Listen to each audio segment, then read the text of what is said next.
السلام علیکم رحمۃ اللہ وبرکاتہ۔ منہج تحقیق کی اس نشست میں آپ کا استقبال ہے۔ آج کی نشست میں ہم موضوع تحقیق کے بارے میں گفتگو کریں گے۔ موضوع اور عنوان: تحقیق کا ابتدائی کام یعنی تحقیق کا پہلا مرحلہ موضوع و عنوان کا انتخاب ہوتا ہے۔ اس کے بغیر تحقیق کا سوال ہی پیدا نہیں ہوتا۔ موضوع یا مسئلہ جس قدر اہم ہوگا، تحقیق اسی قدر مفید ہوگی۔ سب سے پہلے ہم موضوع اور عنوان میں پائے جانے والے فرق کو سمجھنے کی کوشش کریں گے۔ موضوع کے لیے انگریزی میں ٹاپک کا اور عنوان کے لیے ٹائٹل کا لفظ استعمال ہوتا ہے۔ ان دونوں کلمات میں عام طور پر فرق نہیں کیا جاتا، لیکن ان دونوں میں فرق پایا جاتا ہے۔ وضاحت کے لیے چند مثالیں پیش کی جا رہی ہیں۔ ایم فل یا پی ایچ ڈی کی سطح پر طلباء تحقیقی کام کرتے ہیں۔ مثال کے طور پر انہوں نے اپنے مقالات کے لیے درج ذیل عناوین انتخاب کیے: ابن کثیر کے تفسیری نکات، ایک تحقیقی جائزہ; رؤیت ہلال کے اثری مسائل اور ان کا حل، ابن اسحاق بطور سیرت نگار; سیدنا حسان بن ثابت بطور شاعر، ایک تحقیقی جائزہ; پریم چند بطور ناول نگار، ایک تحقیقی جائزہ۔ اب ہم ایک ایک کر کے ان عناوین میں غور و فکر کرتے ہیں تاکہ عنوان اور موضوع کا فرق واضح ہو جائے۔ سب سے پہلا مقالہ جس کا طالب علم نے انتخاب کیا، اس کا عنوان ہے ابن کثیر کے تفسیری نکات، ایک تحقیقی جائزہ، یعنی الفاظ کا ایسا مجموعہ جو اس نے اپنی تحقیق کے لیے منتخب کیا، اسے عنوان کہتے ہیں۔ جبکہ اس عنوان میں غور کریں تو پتہ چلتا ہے کہ یہ تفسیر کے متعلق ہے، تو تفسیر اس کا موضوع ہے۔ دوسرے نمبر پر جس مقالہ کا نام لکھا گیا ہے وہ ہے رؤیت ہلال کے اثری مسائل اور ان کا حل۔ یہ عبارت جو ہمارے سامنے ہے، یہ مقالے کا عنوان ہے، جبکہ یہ فقہ کے متعلق ہے، اس لیے اس کا موضوع فقہ ہے۔ تیسرے نمبر پر جس مقالے کا عنوان مذکور ہے، ابن اسحاق بطور سیرت نگار، یہ مذکورہ عبارت مقالے کا عنوان ہے۔ چونکہ یہ سیرت کے متعلق ہے، اس لیے اس کا موضوع سیرت ہے۔ چوتھے نمبر پر جو مقالہ ہمارے سامنے ہے وہ ہے سیدنا حسان بن ثابت بطور شاعر، ایک تحقیقی جائزہ۔ مذکورہ بالا عبارت مقالے کا عنوان ہے۔ چونکہ یہ شاعری کے متعلق ہے، اس لیے اس کا موضوع شاعری ہے۔ پانچویں نمبر پر جس مقالے کا نام ذکر کیا گیا ہے وہ ہے پریم چند بطور ناول نگار، ایک تحقیقی جائزہ۔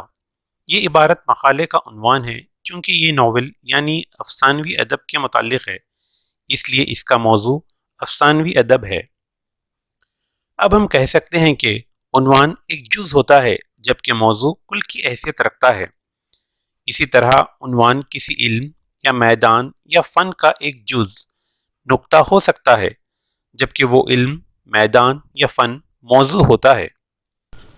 تحقیقی موضوعات کی قسمیں۔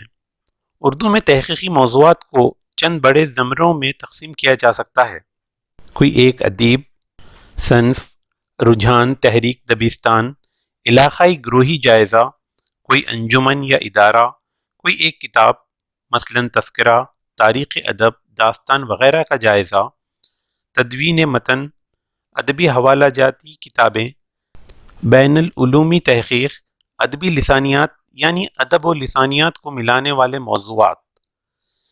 اسی طرح علوم اسلامیہ، اسلامک اسٹڈیز میں بھی تحقیقی موضوعات کو چند بڑے زمروں میں تقسیم کیا جا سکتا ہے: تفسیر قرآن، علوم قرآن، احادیث نبوی، فن آسماء الرجال، سیرت و سوان، تاریخ اسلام، فن تخریج، فقہ، تصوف، تقابل ادیان۔ موضوع عنوان کے انتخاب کے طریقے۔ موضوع کے انتخاب کے 3 طریقے ہیں۔ پہلا، محقق کا بذات خود موضوع کا انتخاب کرنا۔ یہ سب سے اچھا موضوع مناسب، قابل قدر اور پسندیدہ طریقہ ہے۔ دوسرا، نگران استاد کی طرف سے موضوع کا انتخاب۔ یہ دوسرا اور مناسب طریقہ ہے۔ بعض اوقات یہ طریقہ بہتر ثابت ہوتا ہے اور بعض اوقات نقصان دہ، کیونکہ اگر محقق کی پسند یا دلچسپی کے مطابق نہ ہو تو اکتاہٹ اور عدم میلان کا باعث بنتا ہے۔ تیسرا اور آخری طریقے میں شعبہ، ادارہ، جامعہ کی طرف سے منتخب کردہ عناوین پر مقالات لکھے جاتے ہیں اور طلباء کو صرف انہی عناوین پر موضوع تحقیق بنانا ہوتا ہے۔ یہ طریقہ زیادہ بہتر تو نہیں، لیکن بعض اوقات اس کے نتائج سود مند ثابت ہوتے ہیں۔ موضوع کے انتخاب کے معاون ذرائع۔ موضوع کے انتخاب کے سلسلے میں محققین نے درج ذیل ذرائع بیان کیے ہیں۔ محقق کو پہلے تحریر شدہ مطبوعہ و غیر تحقیقی مطبوعہ مقالہ جات کا مطالعہ کرنا چاہیے۔ مختلف نوعیت کے مضامین کے مطالعے کے دوران متعلقہ امور کو نوٹس کی صورت میں محفوظ کرتے رہنا چاہیے۔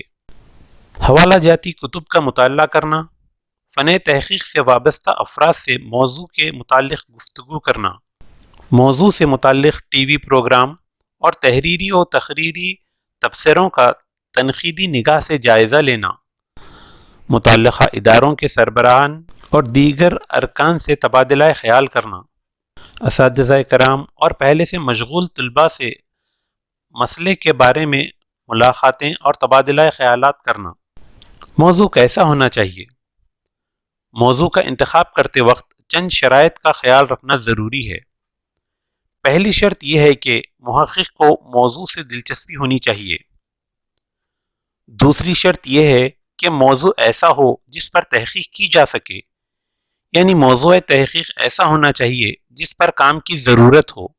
تحقیق کا موضوع ایسا ہونا چاہیے جس سے اس موضوع کے متعلق کچھ نہ کچھ علم میں اضافہ ہو۔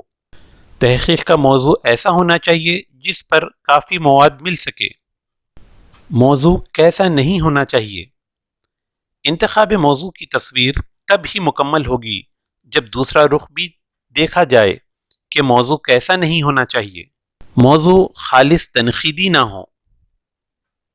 اس موضوع پر تحقیق نہیں کی جائے گی جس موضوع پر پہلے ہی تحقیق کی جا چکی ہے، یا کوئی اور اس موضوع پر تحقیق کر رہا ہو، یا آپ نے ہی اس موضوع پر پہلے تحقیق کی ہو۔ مثلا آپ نے ایم فل میں جس عنوان پر تحقیق کی ہو وہی عنوان پی ایچ ڈی میں نہیں لیا جا سکتا۔ موضوع بہت وسیع نہ ہو۔ موضوع جتنا وسیع ہوگا اس پر کام اسی قدر پھیلا ہوا ہوگا، گہرائی نہیں ہوگی۔ اس بات کو خاص طور پر دھیان میں رکھا جائے کہ موضوع بہت وسیع نہیں ہونا چاہیے۔ موضوع زیادہ تنگ نہ ہو، یعنی ایسا نہ ہو جس پر مواد ہی نہ مل سکے۔ زندہ لوگوں پر تحقیق کرنا غیر مناسب ہے۔ اب تک یہ دیکھنے میں آیا ہے کہ جن زندہ لوگوں کو موضوع تحقیق بنایا گیا تو اس کا انتخاب میں دنیا داری کی کسی مصلحت کا ضرور دخل تھا۔ بظاہر حالات خیال یہ ہے کہ آئندہ بھی ایسا ہوگا، لہٰذا زندہ لوگوں پر تحقیق کرنا غیر مناسب ہے۔ زیادہ تکنیکی موضوع بھی آخرکار الجھن کا باعث ہو سکتا ہے۔ مناظراتی موضوع بھی مناسب نہیں ہیں، جیسے اردو ادب میں فرقہ پرستی، اردو میں قادیانی ادب، اردو کے اسلامی ناول وغیرہ۔ ایسا موضوع بھی نہیں لینا چاہیے جس سے کوئی شدید جذباتی لگاؤ ہو۔ کسی موضوع تک پہنچنے کے لیے مادی وسائل نہ ہوں تو ایسے موضوع کو بھی نہیں لینا چاہیے۔ کم از کم سندی مقالوں کے لیے ایسے موضوع کا انتخاب نہ کریں جن کی تسوید میں فاحشی عریانیت سے نہ بچا جا سکے۔ امید ہے یہ نشست آپ کو پسند آئی ہوگی۔ اگر اس کے متعلق کوئی ڈاؤٹ ہو تو ضرور لکھ بھیجیں۔ اب اجازت چاہتے ہیں۔ السلام علیکم رحمۃ اللہ وبرکاتہ۔